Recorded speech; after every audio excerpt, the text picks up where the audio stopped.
What's up, guys? It's Bob Moriali here. Welcome back to another episode of On the Dyno. Today I'm particularly excited because this is a topic that I love to hear. Today we're going to do like a tuning myth debunked called "My Tune Went Bad." And if you guys have ever tuned a car and had a customer come back like 3 to 6 months later or 2 years later who said, "Hey man, I need you to fix it," probably for free, "My tune went bad." So that's a bunch of crap. We're going to talk about it. Let's get to it.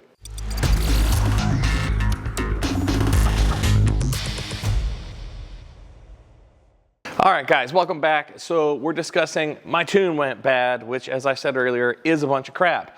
Now, could a tune actually be corrupted? Sure, but you would know it because the car wouldn't start, and that would be the day your tuner does the work, and if that's the case, they're fixing it on the spot. But that's not what's really happening. So when people come back to you later and say, "My tune went bad," or if you're watching this and you think your tune went bad, the tunes don't just go bad. That's not really a thing. But what is a thing? Because you, as a customer who's driving a car, you're probably going, "Hey, my car used to drive great, and all of a sudden it doesn't drive great," which leads me to think my tune went bad.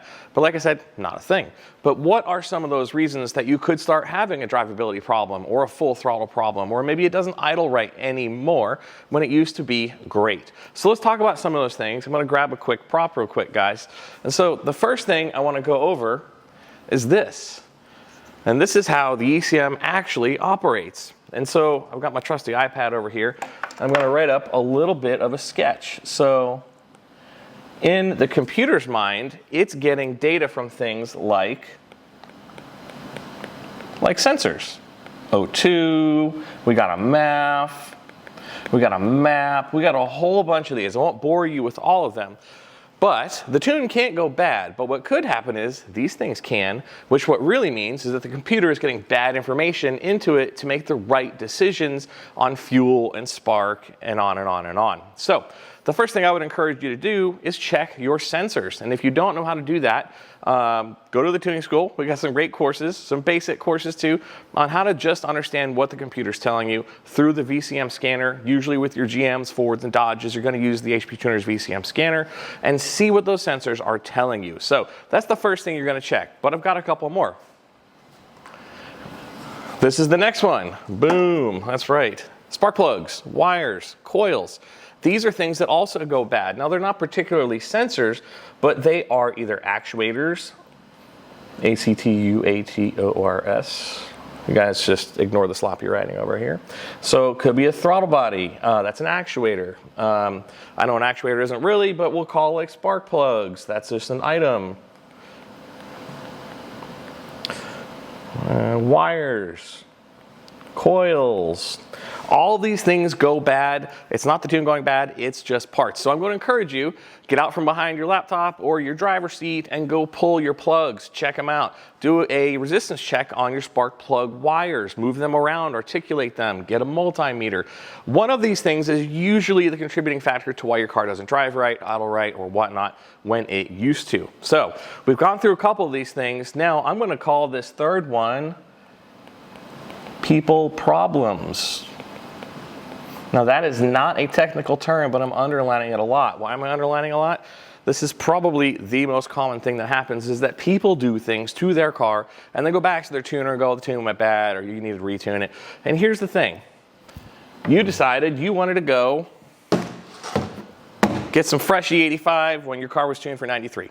Now all of a sudden it doesn't run right. Guess what? I can't tell you how many times I hear this when our people that we teach to tune call us and they go, "Hey, I got this customer, car ran great when it left, but now it doesn't run great." Well, I'm going to ask them, what did they change? They probably did what they saw was right on the internet, and say, "You know what, we're going to go ahead and run some E85, make all that extra power, but the car wasn't tuned for it, and now it runs like crap." Well, this is a people problem, so I'm going to call this fuel, and I'm not just picking on E85. Same thing goes if you tune the car on 93 and it left your shop and the customer goes to the drag strip. What's the first thing they're going to do?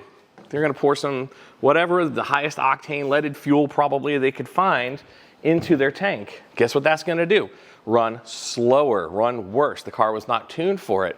And so that's some of the worst things you can do. Now, this one's not commonly thought of, but I'm going to write this down. It's still a people problem. Tires and wheels. What? How can tires and wheels cause my car to run terribly? This is more of a problem for drivability because what's going to happen is And yep, I know, it's just a tire and a wheel. You wouldn't think much of it.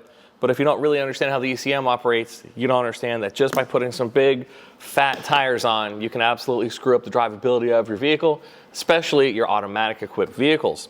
Now, why is that? Well, it's because when you had the vehicle tuned, your tuner had that tune set up for the correct ride height at the time. Now, ride height's not really the right word, it's the tire's height at the time. And if you don't actually check this before you buy your new tires, you can screw that up, which means maybe the tires at the time were 26.5 inches tall, and because you went wider, your sidewall's a different profile, the tire is now 27 or 28 inches tall, or the other way around, it doesn't really matter. Once you start going up and down on tire size, versus what the computer expects, all your shift points are affected, all the stuff down the line gets affected. So, like I said, this is another one of those people problems. So guys, bottom line is the tunes don't just go bad. Something has caused a problem to give the computer a bad input, or something in the basics has probably gone wrong. So, good luck, thanks for watching, and as always, stay tuned.